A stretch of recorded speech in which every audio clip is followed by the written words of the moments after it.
Hi friends, അസ്സലാമു അലൈക്കും. Studies അല്ലെങ്കിൽ പഠനം അത് ഓരോ സ്റ്റുഡൻറ്റിൻ്റെയും ലൈഫിൽ പ്രധാനപ്പെട്ട ഒരു ഫാക്ടറാണ്. പക്ഷേ പലരും പഠനത്തെ ഒരു ബുദ്ധിമുട്ടായിട്ട് കാണുന്നു. കാരണം അവർക്കുണ്ടാകുന്ന sleepless nights, stress, fear of exams, comparison, anxiety, ഇതൊക്കെ അവർക്ക് പഠനമെന്നത് വളരെ ബുദ്ധിമുട്ടുള്ള ഒന്നാക്കി മാറ്റുന്നു. പക്ഷേ ഖുർആൻ നമ്മോട് പഠിപ്പിക്കുന്നത് മറ്റൊന്നാണ്. ഖുർആൻ നമുക്ക് പഠനം എളുപ്പമാക്കുന്ന ഒരുപാട് മാർഗങ്ങൾ പറഞ്ഞു തന്നിരിക്കുന്നു. ഇന്ന് നമ്മൾ സംസാരിക്കാൻ പോകുന്നത് 7 സ്റ്റഡി ഹാക്സ് ഇൻ ഖുർആൻ, അതായത് ഖുർആൻ പഠിപ്പിക്കുന്ന 7 പഠന മാർഗങ്ങൾ. ഒരു സ്റ്റുഡൻറ്റ് തൻ്റെ ലൈഫും സ്റ്റഡീസും എങ്ങനെ ബാലൻസ്ഡായി കൊണ്ടുപോകാമെന്ന് ഖുർആൻ നമ്മെ പഠിപ്പിക്കുന്നു. പല സ്റ്റുഡൻസും പറയുന്നത്, എനിക്ക് എത്ര ശ്രമിച്ചിട്ടും പഠിക്കാൻ സാധിക്കുന്നില്ല, അല്ലെങ്കിൽ എത്ര പഠിച്ചിട്ടും എനിക്കത് ഓർമ്മയിൽ നിൽക്കുന്നില്ല, എനിക്ക് കോൺസെൻട്രേഷൻ കിട്ടുന്നില്ല, എനിക്ക് എല്ലാത്തിനോടും ഭയം തോന്നുന്നു എന്നൊക്കെ. പക്ഷേ ഖുർആൻ നമ്മെ ഓർമ്മിപ്പിക്കുന്നു, ഈ ലോകത്തിലെ എല്ലാ പ്രശ്നത്തിനും പരിഹാരം എൻ്റെ ഉള്ളിൽ ഉണ്ടെന്ന്. ഖുർആൻ എന്നത് പഠനത്തിനും കോൺഫിഡൻസിനും സമാധാനത്തിനും ഉള്ള ഒരു മെഡിസിനാണ്. അതുകൊണ്ട് തന്നെ നമ്മളിന്ന് സംസാരിക്കാൻ പോകുന്ന ഈ ഒരു 7 സ്റ്റഡി ഹാക്സ് അത് നിങ്ങൾക്ക് വിജയം മാത്രമല്ല, ബറക്കത്തുള്ള പഠനവും നൽകുന്നു. ഹാക്ക് നമ്പർ 1, ശുദ്ധമായ നിയ്യത്ത്. Start with Y. നീ എന്തിനാണ് പഠിക്കുന്നതെന്ന് ചിന്തിക്കുക. അല്ലാഹു പറയുന്നു, പ്രവൃത്തികളെല്ലാം നിയ്യത്തിന് അനുസരിച്ചാണെന്ന്. നീ എന്തിനാണ് പഠിക്കുന്നത്? ഒന്നുകിൽ മാർക്ക് കിട്ടാൻ, അല്ലെങ്കിൽ മറ്റുള്ളവർക്ക് കാണിക്കാൻ, അതുമല്ലെങ്കിൽ നിന്റെ ജീവിതം അള്ളാഹുവിൻ്റെ വഴിയിലൂടെ കൊണ്ടുപോകാൻ. ഖുർആൻ നമ്മെ പഠിപ്പിക്കുന്നത് അറിവ് എന്നത് ഇബാദത്താണ്. പഠനമൊരു ഇബാദത്താക്കാൻ വേണ്ടത് നിങ്ങളുടെ നിയ്യത്ത് ശുദ്ധമാക്കുക എന്നതാണ്. ഫോർ എക്സാമ്പിൾ, നീ ഒരു ഡോക്ടറാകാൻ പഠിക്കുന്നു എന്ന് ചിന്തിക്കുക. അപ്പോൾ നീ ഓർക്കുക, ഞാൻ രോഗികളെ അള്ളാഹുവിൻ്റെ വഴിയിലൂടെ സഹായിക്കുമെന്ന്. ഇങ്ങനെ നീ നിയ്യത്ത് ചെയ്യുമ്പോൾ നിന്റെ പഠനം അതൊരു നന്മയായി മാറും. നീ അള്ളാഹുവോട് ദുആ ചെയ്യുക, റബ്ബി സിദ്നി ഇൽമൻ, അള്ളാഹുവേ എനിക്ക് അറിവ് നീ വർദ്ധിപ്പിക്കണമേ എന്ന്.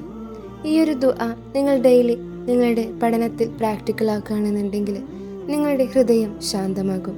ഹാക്ക് നമ്പർ 2, സമയം നിയന്ത്രിക്കുക.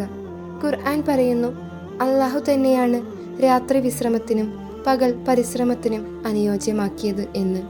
സമയം നിങ്ങൾ കൺട്രോൾ ചെയ്താൽ നിങ്ങളുടെ ലൈഫിൽ മാറ്റമുണ്ടാകും. അതുപോലെ ബറക്കത്ത് ഉണ്ടാകുന്നത് പ്രഭാതങ്ങളിലാണ്.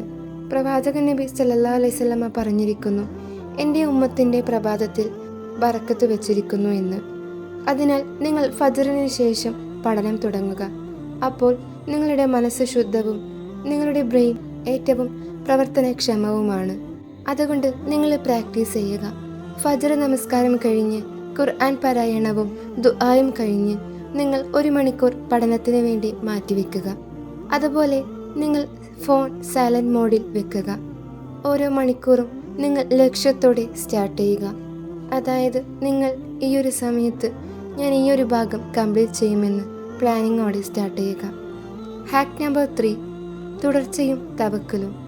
ഖുർആൻ പറയുന്നു, നീ തീരുമാനിച്ചു കഴിഞ്ഞാൽ അള്ളാഹുവിൽ നീ ആശ്രയിക്കുക എന്ന്. ചിലർ പെട്ടെന്നൊരു ദിവസം വളരെ ഇൻട്രസ്റ്റോടുകൂടെ ഞാൻ ഇന്ന് പഠിക്കാൻ വേണ്ടി തുടങ്ങും, അല്ലെങ്കിൽ ഞാൻ ഇന്ന് തന്നെ ഹാർഡ് വർക്ക് ചെയ്യാൻ വേണ്ടി തുടങ്ങും എന്ന് പറഞ്ഞ് സ്റ്റാർട്ട് ചെയ്യും. പക്ഷേ അവരുടെ ആ ഒരു ഇൻട്രസ്റ്റ് ചിലപ്പോൾ 1-2 ദിവസം മാത്രമേ നീണ്ടുപോകുകയുള്ളൂ. ആ ഒരു ദിവസത്തെ ഇൻട്രസ്റ്റ് അത് പിന്നെ ചിലപ്പോൾ ഒരാഴ്ചത്തേക്ക് ഒന്നും കാണില്ല.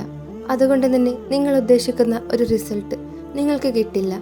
തീർച്ചയായിട്ടും നിങ്ങൾ സ്റ്റഡീസിൽ വിജയം നേടാൻ വേണ്ടിയിട്ട്, അല്ലെങ്കിൽ ടോപ്പർ ആകാൻ വേണ്ടി ഉദ്ദേശിക്കുന്നവരാണെന്നുണ്ടെങ്കിൽ നിങ്ങൾ ഡെയിലി നിങ്ങളുടെ hard work continue ചെയ്തുകൊണ്ടേയിരിക്കുക.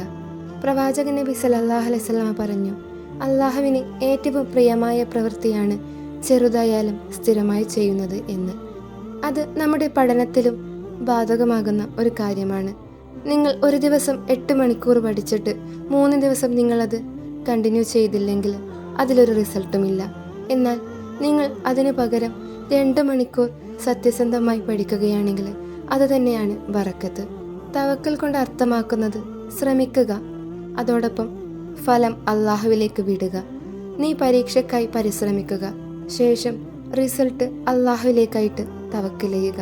Hack number 4, ദുആയുടെ ശക്തി. അള്ളാഹു തന്നെയാണ് അറിവിൻ്റെ ഉറവിടം.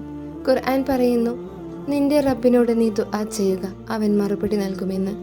നമുക്കുണ്ടാകുന്ന ഓർമ്മക്കുറവ് അല്ലെങ്കിൽ ഉന്മേഷക്കുറവ്, ഭയം എല്ലാം ദുആയിലൂടെ പരിഹരിക്കാം. പ്രവാചകൻ നബി സല്ലല്ലാഹു അലൈഹി വസല്ലമ തൻ്റെ ദുആയിൽ പറയാറുണ്ടായിരുന്നു, അള്ളാഹുവേ, എനിക്ക് മനസ്സിലാക്കാനുള്ള കഴിവ് തരണമേ എന്ന്. നിങ്ങൾ പ്രാക്ടിക്കൽ ആക്കേണ്ടത്, നിങ്ങളുടെ പഠനം തുടങ്ങുന്നതിന് മുമ്പ് നിങ്ങൾ അള്ളാഹുവോട് ദുആ ചെയ്യുക. അള്ളാഹുവേ, നീ എളുപ്പമാക്കുന്നതല്ലാതെ മറ്റൊന്നും എളുപ്പമല്ല. നീ ഉദ്ദേശിക്കുന്ന പക്ഷം പ്രയാസമായ കാര്യവും നീ എളുപ്പമാക്കും എന്ന്. അതുപോലെ നിങ്ങൾ പഠനം കഴിഞ്ഞ് അൽഹംദുലില്ലാ എന്നും പറയുക. ദുആ ചെയ്യുമ്പോൾ നിങ്ങളുടെ മനസ്സ് സമാധാനമാകും. അതിലൂടെ തന്നെ നിങ്ങൾക്ക് സ്റ്റഡീസിൽ കോൺസെൻട്രേഷൻ കൊണ്ടുവരാനും സാധിക്കും. Hack number 5, സലാത്തും ദിക്റും. ഖുർആൻ പറയുന്നു, ദിക്റിലൂടെ ഹൃദയങ്ങൾ സമാധാനമാകുന്നു എന്ന്. വിജയം നേടുന്നത് മനസ്സിലുള്ള സമാധാനത്തിലൂടെയാണ്. നിങ്ങൾക്ക് സ്റ്റഡീസിലുണ്ടാകുന്ന സ്ട്രെസ്സ്, ഇത് നിങ്ങളുടെ സമാധാനം തകർക്കും. അതുകൊണ്ട് തന്നെ നിങ്ങളുടെ പ്രോപ്പറായിട്ടുള്ള നമസ്കാരം, ദിക്ർ, ഇത് നിങ്ങളെ ആത്മാവിനെ വീണ്ടും റീചാർജ് ചെയ്യും. പ്രവാചകൻ നബി സല്ലല്ലാഹു അലൈഹി വസല്ലമ പറഞ്ഞു, എൻ്റെ കണ്ണുകളുടെ ശാന്തത എന്നത് നമസ്കാരത്തിലാണ് എന്ന്. നിങ്ങൾ പ്രാക്ടിക്കലാക്കേണ്ടത്, നിങ്ങൾ പഠിക്കുന്ന സമയത്ത് ഓരോ 2 മണിക്കൂറിലും 5 മിനിറ്റ് നിങ്ങൾ ബ്രേക്ക് എടുക്കുക. എന്നിട്ട് നിങ്ങൾ സുബ്ഹാനല്ലാഹ്, അൽഹംദുലില്ലാ, അല്ലാഹു അക്ബർ എന്ന് പറയുക. അതുപോലെ നമസ്കാര സമയത്ത് മൊബൈൽ, സ്ട്രെസ്, ടെൻഷൻ എല്ലാം ഒഴിവാക്കി അല്ലാഹുവോട് നേരിട്ട് സംസാരിക്കുക. അത് നിങ്ങളുടെ മനസ്സിനെ റീസെറ്റ് ചെയ്യും. അതിലൂടെ നിങ്ങൾക്ക് പഠനത്തിൽ ഫോക്കസ് തിരിച്ചു കൊണ്ടുവരാൻ വേണ്ടി സാധിക്കും. ഹാക്ക് നമ്പർ 6, നല്ല കൂട്ടുകാരൻ അല്ലെങ്കിൽ ചൂസ് യുവർ സർക്കിൾ. ഖുർആൻ പറയുന്നു, സത്യത്തിലും ക്ഷമയിലും പരസ്പരം ഉപദേശിക്കുന്നവരോടൊപ്പം ഇരിക്കുക എന്ന്. നല്ല കൂട്ടുകാർ എന്നത് ഒരു വെളിച്ചം പോലെയാണ്. നിന്റെ ലക്ഷ്യത്തെ അവർ ഓർമ്മിപ്പിക്കുന്നു. എന്നാൽ തെറ്റായ കൂട്ടുകാരെന്നത് ഇരുട്ടാണ്. അവർ നിങ്ങളെ ലക്ഷ്യത്തിൽ നിന്ന് അകറ്റും. പ്രവാചകൻ നബി സല്ലല്ലാഹു അലൈഹി വസല്ലമ പറഞ്ഞു, നല്ല സുഹൃത്ത് എന്നത് സുഗന്ധ വിൽപ്പനക്കാരനോട് സമമാണ്. നീ അവനോട് കൂടുമ്പോൾ സുഖമുള്ള ഗന്ധം നിന്നിലേക്കും പകരുമെന്ന്. നീ ഇതിലൂടെ പ്രാക്ടിക്കൽ ആക്കേണ്ടത്, പഠനത്തിൽ കോമ്പറ്റീഷൻ ഒഴിവാക്കി മോട്ടിവേഷനായ കൂട്ടുകാരെ തിരഞ്ഞെടുക്കുക. ഹാക്ക് നമ്പർ 7, നന്ദിയും വിനയവും. ഖുർആൻ പറയുന്നു, നിങ്ങൾ നന്ദി പറയുമെങ്കിൽ ഞാൻ നിങ്ങളെ കൂടുതലായി അനുഗ്രഹിക്കുമെന്ന്. സക്സസ് എന്നത് നന്ദിയിലൂടെയും വിനയത്തിലൂടെയും ലഭിക്കുന്ന ഒന്നാണ്. അള്ളാഹു നിനക്ക് പഠിക്കാൻ വേണ്ടി നല്ല ഹെൽത്ത്, ടീച്ചേഴ്സ്, പാരൻസ്, ബ്രെയിൻ എല്ലാം തന്നു. അതിന് നീ അള്ളാഹുവോട് നന്ദി പറയുക. നിങ്ങൾ പ്രാക്ടീസ് ചെയ്യുക. ഓരോ രാത്രിയും അൽഹംദുലില്ലാ പറയുക. അതുപോലെ നിന്റെ മാതാപിതാക്കളോടും ടീച്ചേഴ്സിനോടും നീ നന്ദി പറയുക. മറ്റുള്ളവരോട് കമ്പയർ ചെയ്യാതിരിക്കുക. അള്ളാഹു ഓരോരുത്തർക്കും വ്യത്യസ്തമായ കഴിവുകളാണ് തന്നിട്ടുള്ളത്. ഫ്രണ്ട്സ്, ഖുർആൻ നമ്മെ പഠിപ്പിക്കുന്നത് പഠനമെന്നത് ഒരു ഇബാദത്തായാണ്.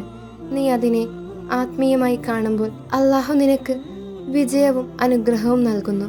ഖുർആനിലൂടെ അള്ളാഹു പറയുന്നുണ്ട്, മനുഷ്യന് ലഭിക്കുക അവൻ പരിശ്രമിച്ചതാണ് എന്ന്. അതിനാൽ നിന്റെ പഠനത്തിന് അർത്ഥം നൽകുക, നിയത്ത് ശുദ്ധമാക്കുക, സമയം നിയന്ത്രിക്കുക, ദുആയോടുകൂടി പഠിക്കുക. നമസ്കാരം നിനക്ക് മരുന്നാക്കി മാറ്റുക. നല്ല കൂട്ടുകാരെ തിരഞ്ഞെടുക്കുക. അതോടൊപ്പം നന്ദിയോടെ ജീവിക്കുക. അതിലൂടെ അള്ളാഹു നിന്റെ അറിവിലും ലൈഫിലും ബറക്കത്ത് നിറക്കും. So study smart, but more than that study with the light of Quran. അറിവ് എന്നത് അള്ളാഹുവോടുള്ള ബന്ധത്തിലൂടെ മാത്രമേ അർത്ഥമാക്കുകയുള്ളൂ. അസ്സലാമു അലൈക്കും വറഹ്മത്തുള്ളാഹി തആല വബറകാതുഹു.